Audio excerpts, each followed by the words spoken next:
MNREGA rename ಮಾಡಿ ಒಂದು ವ್ಯವಸ್ಥೆಗೆ ಅಂದ್ರೆ ಇಡೀ ಗ್ರಾಮ ಪಂಚಾಯತಿ ಅಧಿಕಾರನ ಕಳಿಸ್ಕೊಳ್ಳುವಂಥದ್ದು, ಇಲ್ಲಿ ಇಡೀ ಹಿಡಿತವನ್ನ ಗ್ರಾಮದಲ್ಲಿ ಇರ್ತಕ್ಕಂಥ ಎಲ್ಲ ಹಿಡಿತ ನಡೆಸಲಿಕ್ಕೆ ಕೇಂದ್ರ ಸರ್ಕಾರ ಮುಂದಾಗಿದೆ. ಕಾಂಗ್ರೆಸ್ಸಿನ ನಡೆ ಮುಂದೆ ಒಂದು ಗ್ರಾಮ ಸ್ವರಾಜ್ಯದ ಕನಸನ್ನು ಕಂಡವರು ಮಹಾತ್ಮ ಗಾಂಧಿಯವರು. ತದನಂತರ ಬಾಬಾ ಸಾಹೇಬ್ ಅಂಬೇಡ್ಕರ್ ನೇತೃತ್ವದಲ್ಲಿ ನಮ್ಮ ದೇಶದ ಸಂವಿಧಾನವನ್ನು ನಾವು ಸ್ವೀಕಾರ ಮಾಡಿ ಆದ್ಮೇಲೆ ಗ್ರಾಮಾಡಳಿತದ ಬಗ್ಗೆ, ಗ್ರಾಮ ಸ್ವರಾಜ್ಯದ ಬಗ್ಗೆ, ಸರ್ಕಾರಗಳಲ್ಲಿ ಅಧಿಕಾರ ವಿಕೇಂದ್ರೀಕರಣದ ಬಗ್ಗೆ ಭಾರಿ ದೊಡ್ಡದಾದಂಥ ಚರ್ಚೆ, ಆಂದೋಲನಗಳು ಈ ದೇಶದಲ್ಲಿ ನಡೆದು ಸಂವಿಧಾನಬದ್ಧವಾಗಿ ನಾವು ಈ ದೇಶದಲ್ಲಿ 3 ಹಂತದ ಸ್ಥಳೀಯ ಆಡಳಿತವನ್ನು ನಾವು ಗಮನಿಸ್ತಿದ್ದೇವೆ. ಅದಕ್ಕೆ ಸಾಂವಿಧಾನಿಕ ಮಾನ್ಯತೆಯನ್ನ ರಾಜೀವ್ ಗಾಂಧಿ ಅವರ ಕನಸಿನ ಫಲವಾಗಿ ತದನಂತರ ಕಾಂಗ್ರೆಸ್ ಸರ್ಕಾರದಿಂದಲೇ ಸಾಂವಿಧಾನಿಕ ಮಾನ್ಯತೆ 3 ಸಂಸ್ಥೆಗಳಿಗೆ ದಕ್ಕಿತು.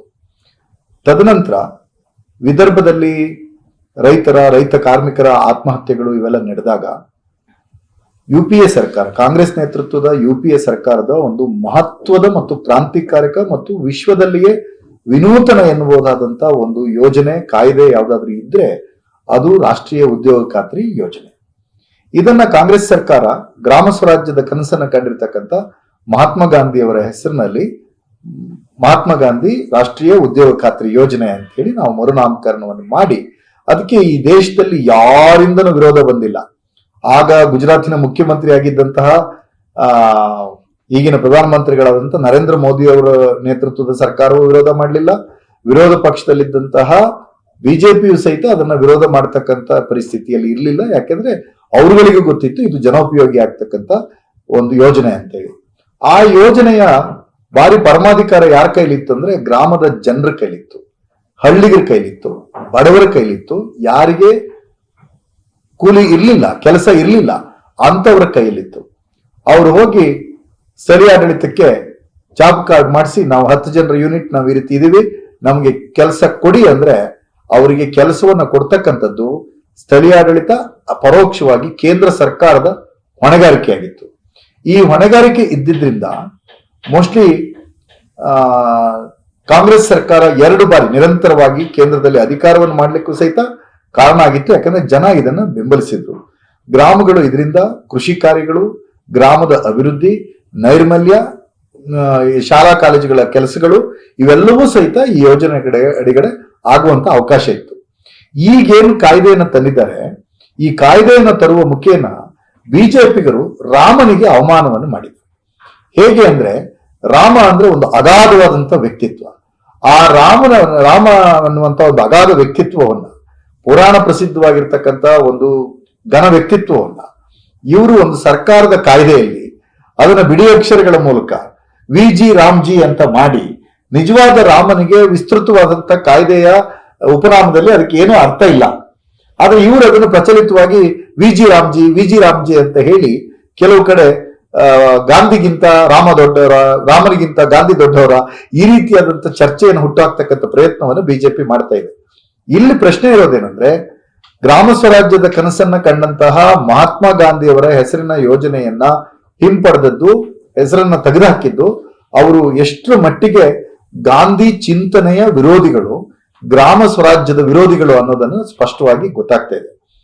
ಅದಲ್ಲದೆ ಈ ಕಾಯ್ದೆ ಏನ್ ಮಾಡ್ತಾ ಇದೆ, ಮೇಲ್ನೋಟಕ್ಕೆ ನಾವು 125 ದಿನಗಳ ಕೂಲಿಯನ್ನ ಹೆಚ್ಚಿದ್ದೇವೆ ಅಂತ ಹೇಳ್ತಾ ಇದ್ದಾರೆ. ಅದರಲ್ಲಿ ಮೇಲ್ನೋಟಕ್ಕೆ ಒಪ್ಪಬಹುದಾದಂತಹ ಒಂದು ಸಂಗತಿ ಯಾವುದು ಅಂದ್ರೆ 125 ಜನರ ದಿನಕ್ಕೆ ಕೂಲಿಯನ್ನ ಕೊಡ್ತಾ ಇದೀವಿ. ಆದ್ರೆ ವಾಸ್ತವ ಏನು ಅಂದ್ರೆ, ಯಾವ ಊರಿನಲ್ಲಿ ಯಾವುದಾದ್ರೂ ಪೀಕ್ ಅಗ್ರಿಕಲ್ಚರ್ ಸೀಸನ್ ಇದೆ, ಆ ಸೀಸನ್ ನಲ್ಲಿ ಈ ಯೋಜನೆಯನ್ನ ಜಾರಿ ಮಾಡ್ತಕ್ಕಂಥದ್ದಲ್ಲ ಅನ್ನುವಂಥ ತಿದ್ದುಪಡಿಯನ್ನ ತಂದಿದ್ದಾರೆ. ಅದರ ಅರ್ಥ ಗ್ರಾಮದಲ್ಲಿ ಇರಬಹುದಾದಂತಹ ಪಾಳೆಗಾರಿಕೆ ವ್ಯವಸ್ಥೆಗೆ ಮತ್ತೊಮ್ಮೆ ಜನರನ್ನ ದೂಡ್ತಕ್ಕಂಥ ಪ್ರಯತ್ನವನ್ನ ಈ ತಿದ್ದುಪಡಿ ಮಾಡ್ತಾ ಇದೆ. ಎರಡನೇದು ಏನು ಅಂತಂದ್ರೆ, ಮೊದಲು ಜನರ ಪರಮಾಧಿಕಾರ ಇತ್ತು ಕಾಯ್ದೆಯಲ್ಲಿ, ಈಗ ಜನರ ಪರಮಾಧಿಕಾರ ಅಲ್ಲ, ಕೇಂದ್ರಾಡಳಿತವಾದಂತ ವ್ಯವಸ್ಥೆ. ಮೊದಲು ಕೆಲಸ ಕೊಡ್ತಕ್ಕಂಥದ್ದು ಸರ್ಕಾರದ ಹೊಣೆಯಾಗಿತ್ತು, ಕೆಲಸ ಕೊಡ್ಬೇಕಿತ್ತು, ಇಲ್ಲಾಂದ್ರೆ ಕೂಲಿಯನ್ನ ಕೊಡ್ಬೇಕಾಗಿತ್ತು. ಆದ್ರೆ ಅದನ್ನ ವಾಪಸ್ ಪಡೆದು ಈಗ ಕೆಲಸ ಅನ್ನುವಂಥದ್ದು ಕೇಳುವಂಥದ್ದು, ಜನ ಕೇಳ್ತಕ್ಕಂಥ ಭಿಕ್ಷೆ ಸರ್ಕಾರ ಇಷ್ಟ ಇದ್ರೆ ಕೊಡ್ಬೋದು, ಇಲ್ಲಾಂದ್ರೆ ಬಿಡ್ಬೋದು ಅನ್ನೋ ರೀತಿಯಲ್ಲಿ ಬಂದಿದೆ. ಅದ್ರ ಜೊತೆಗೆ ಭಾರಿ ಗಂಭೀರವಾದ ಸಮಸ್ಯೆ ಏನು ಅಂತಂದ್ರೆ, ಭಾರತದ ಗ್ರಾಮಗಳನ್ನ ಅರ್ಥ ಮಾಡ್ಕೊಳ್ಳದೆ ಅತಿಯಾದ ತಾಂತ್ರಿಕವಾದಂತ ಡಿಪೆಂಡೆನ್ಸಿಯನ್ನ ಈ ಕಾಯ್ದೆ ಮಾಡಿದ್ರ ಮುಖೇನ ಈ ದೇಶದಲ್ಲಿ ಇರಬಹುದಾದಂತ ಬಡ ಜನರ ಹೊಟ್ಟೆಗೆ ಹೊಡಿತಕ್ಕಂಥ ಪ್ರಯತ್ನವನ್ನ ಈ ಕಾಯ್ದೆ ಮಾಡ್ತಾ ಇದೆ, ತಿದ್ದುಪಡಿ ಮಾಡ್ತಾ ಇದೆ.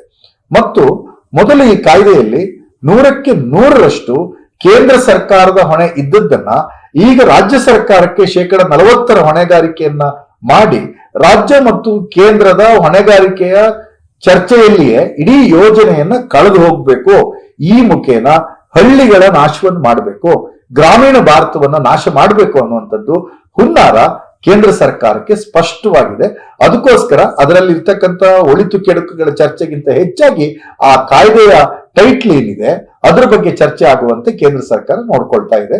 ಆದ್ರಿಂದ ಏನು ಮೊದಲಿನ ಕಾಯ್ದೆ ಇತ್ತು, Mahatma Gandhi national rural employment guarantee scheme ಇದೆಯಲ್ಲ, ಅದು ಜನಪರವಾದದ್ದು, ಜೀವಪರವಾದದ್ದು, ಗ್ರಾಮ ಪರವಾದದ್ದು, ಭಾರತದ ಪರವಾಗಿರ್ತಕ್ಕಂಥದ್ದು.